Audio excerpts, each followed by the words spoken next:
आत्ता थंडीचा सीझन सुरू आहे आणि बाजारात आवळेही खूप छान मिळतात. नमस्कार, मी यामिनी आपल्या फूड्स कॉर्नर या चॅनलमध्ये तुम्हा सर्वांचं खूप खूप खूप मनापासून स्वागत करते. आज आपण बनवणार आहोत आवळा कँडी. आवळा आपल्या शरीरासाठी किती फायदेशीर आहे हे काही वेगळं सांगायची गरज नाही. चला तर मग पटकन रेसिपीला सुरुवात करूया. इथं मी अर्धा किलो आवळे घेतलेले आहेत आणि ते स्वच्छ धुवून घेतलेले आहेत. नंतर यांना 10 ते 15 मिनिट वाफवून घ्यायचे आहे.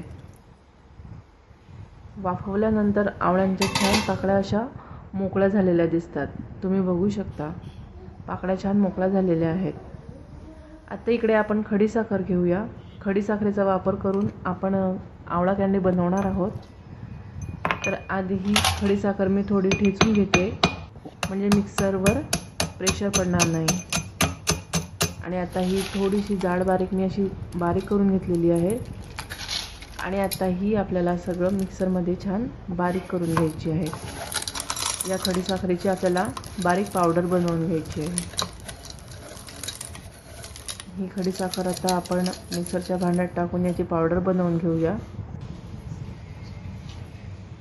आणि आता ही पावडर झाल्यानंतर इकडे आपण आवळे वाफवून झालेले आहेत. हे छान आता थंड झालेले आहेत.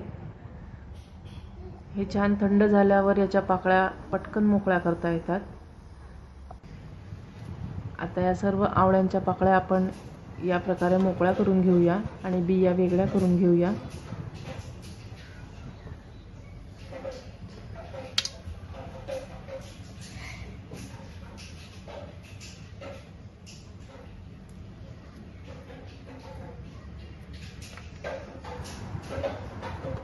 तुम्ही बघू शकता इथं मी आवळ्यांच्या पाकळ्या मोकळ्या करून घेतलेल्या आहेत. आणि आता या पाकळ्या आपल्याला थोड्या थोड्या करून मिक्सरच्या भांड्यामध्ये बारीक पेस्ट करून घ्यायची आहे.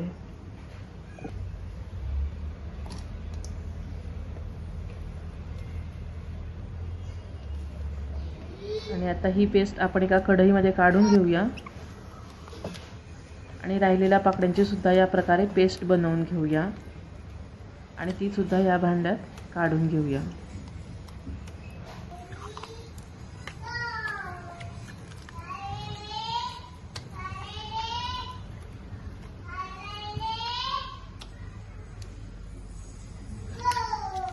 आणि आता ही कढई आपल्याला गॅसवर ठेवायची आहे. आणि ही आवळा पेस्ट थोडी गरम झाल्यानंतर यात आपण बारीक केलेली खडीसाखर घालायची आहे.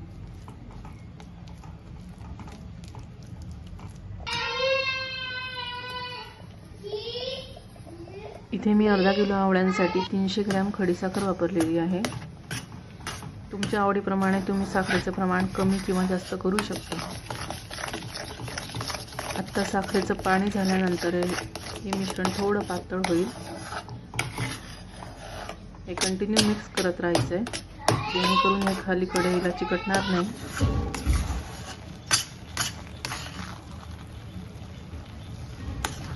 आता हे मिश्रण जसं जसं शिजणार आहे तसं तसं ते घट्ट व्हायला सुरुवात होणार आहे. तर आता हे घट्ट झाल्यानंतर आपण यात टाकणार आहोत काळं मीठ चवीनुसार, काळी मिरी पावडर. आणि हे टाकल्यानंतर हे छान मिक्स करून घेऊया.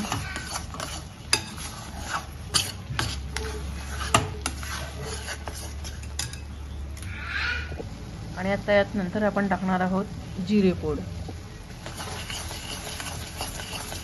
हे सुद्धा छान मिक्स करून घ्यायचं.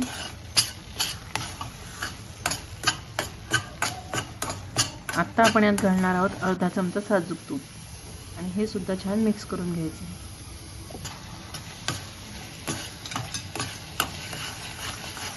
तुम्ही बघू शकता आता हे छान घट्ट झालेलं आहे. आता आपण यात घालणार आहोत कॉर्नफ्लॉवरची सरी. 2 चमचे कॉर्नफ्लॉवरची सरी मी बनवून घेतलेली आहे. आता ही आपण यात टाकणार आहोत. टाकताना एक काळजी घ्यायची आहे, म्हणजे एका हाताने टाका आणि दुसऱ्या हाताने मिक्स करायचं आहे. जसं जसं टाकणार तुम्ही तसं त्याचा फक्त गोळा बनणार आहे. टाकताना थोडी काळजी घ्या, नाहीतर एकाच ठिकाणी गोळा बनेल त्याचा. आता हे थोडं थोडं करून मी टाकलेलं आहे आणि छान मिक्स करून घेते.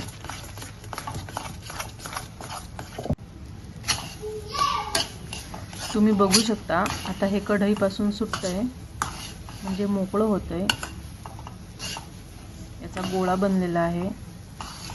तर आता हे मिश्रण आपलं तयार आहे. आता हे मिश्रण थंड होण्यासाठी ठेवायचं आहे आणि थंड झाल्यावर आपण याचे छोटे छोटे गोळे बनवणार आहोत.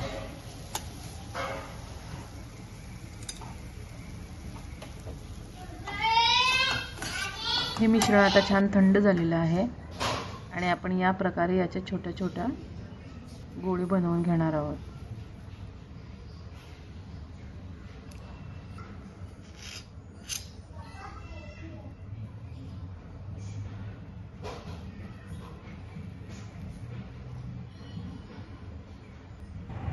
या प्रकारे मी सर्व गोळे बनवून घेतले आहेत आणि हे मी 1.5 ते 2 तासांसाठी फ्रीजमध्ये सेट करण्यासाठी ठेवले होते. आत्ता यावर आपण जी साखर बारीक केलेली होती, खडी साखर, त्याची थोडी पूड मी ठेवलेली होती आणि आता ही पूड मी यावर थोडी भुरभुरणार आहे, म्हणजे हे एकमेकांना चिकटणार नाही, मोकळ्या राहतील.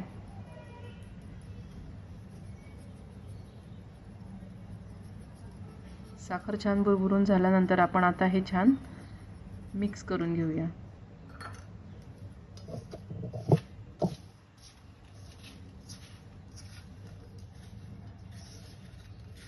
आणि आता इथे आपली तयार आहे आवळा कँडी.